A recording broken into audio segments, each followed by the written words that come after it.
বিগত পঞ্চায়েত নির্বাচনে দেরাদুন গ্রাম পঞ্চায়েত তৃণমূল কংগ্রেস দখল করেছে।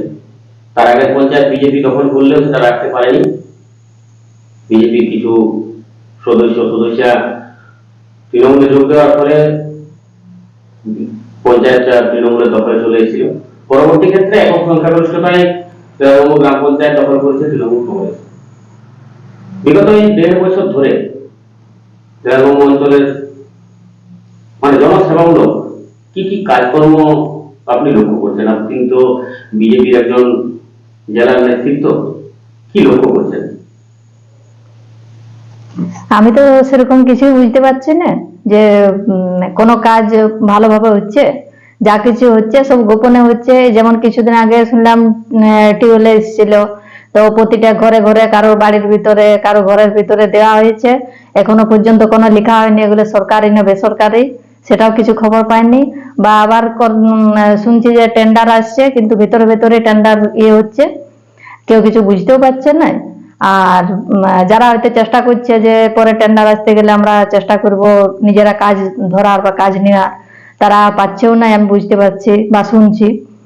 আর এরকম ভাবে যদি চলে তাহলে আমরা প্রতিবাদ করছি আর করে যাচ্ছি, কিন্তু আমরা বুঝতে পারছি না যে কিছু আমাদের কাজে লাগছে বলে। বিগত দিনে যে ধরনের কাজকর্ম হতো গ্রাম পঞ্চায়েতে ভারতীয় জনতা পার্টির যে কয়েকটা বছর পাওয়া গেছিল, সেই তুলনায় এখন কি স্বচ্ছতার অভাব দেখা যাচ্ছে পঞ্চায়েতে? হ্যাঁ, স্বচ্ছতার অভাব তো আছে। স্বচ্ছতার অভাব বলতে যারা নিজেরা মানে ওই টিএমসি থেকে যারা আছে তাদের সব কিছু উন্নতি হচ্ছে, বিজেপি থেকে আছে বা আবার যাদের পাওয়া দরকার তারা তো কিছুই পাচ্ছে না।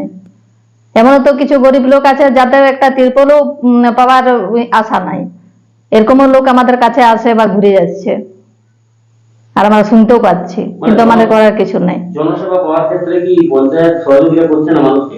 একদমই না, কোনো সহযোগিতাই নাই। যা হচ্ছে সব নিজেদেরই হচ্ছে। একটা বিভিন্ন সময় একটা আওয়াজ উঠছে যে টেন্ডার প্রক্রিয়ায় প্রচন্ড দুর্নীতি চলছে। বড়বাজারে প্রায় সমস্ত গ্রাম পঞ্চায়েতে, বিশেষ করে দেরাদুন গ্রাম পঞ্চায়েতে একটা মানে কয়েকজন গুটি কয়েক ঠিকাদার নিয়ে কাজ হচ্ছে।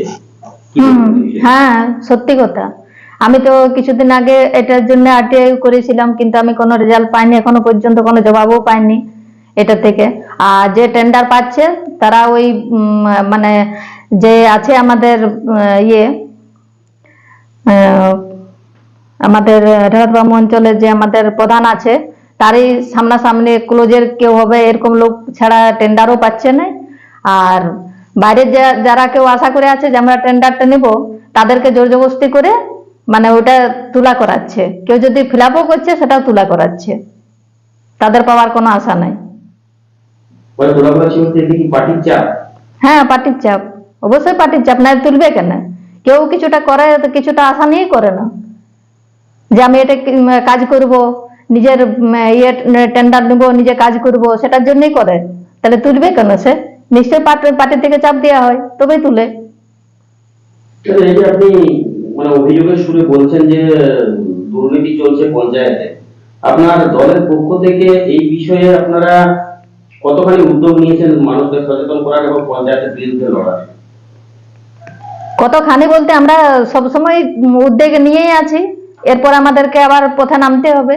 এর আগেও আমি ইয়ে করেছি, এটার নিয়ে লড়েছি। হ্যাঁ, পঞ্চায়েতে তালাও লাগিয়েছিলাম একবার, কিন্তু এরপরে দেখছি সেটা মানে আমার কিছু কাজে লাগলো না। এরপর আমাদেরকে আরো যেন মানে ভালোভাবে একটু লড়তে পারি সেরকম ব্যবস্থা নিতে হবে, এটারও চেষ্টা করছি এরপর। আপনি কি আপনার দলের এই জায়গাতে দলের কোথাও দুর্বলতা আছে বলে মনে করছেন, মানে আপনার এই অঞ্চল এলাকায়? দেখুন, আমার দলের মধ্যে যারা ন্যায্য লোক আছে তারা তো এদিকে ওদিকে হবে না, তবে যারা ওরকম লোক আছে তারা হবে। মানে সেটা কি নজর করতে পারছেন যে কিছু লোক আছে বিজেপি যারা মানে সঠিকভাবে দলের সিদ্ধান্ত না মেনে কাজ করছে? হ্যাঁ, আছে আছে, ওরকম লোক আছে, আমি বুঝতে পেরেছি বা তাদের কিছু মুখ আমি চিনতেও পেরেছি। আমরা যত তাড়াতাড়ি সম্ভব ওদেরকে চিহ্নিত করার ব্যবস্থা নিচ্ছি, বা যাতে করে ওদেরকে সাইড করতে পারি তারও ব্যবস্থা নেব, যাতে আমরা মানে দলকে আবার শক্ত করতে পারি, সেগুলোকে বাদ দিয়ে সেটা ব্যবস্থা নিচ্ছে। কি মনে করছেন আগামী পঞ্চায়েত দখল করতে পারবেন? হ্যাঁ, আগামী পঞ্চায়েত তো দখল করতেই হবে আমাদেরকে। এত মানে যা পাওকে কি সব দিন কত সহ্য করব? এরপর আমাদেরকে চেষ্টা করতে হবে যাতে করে আমরা এটা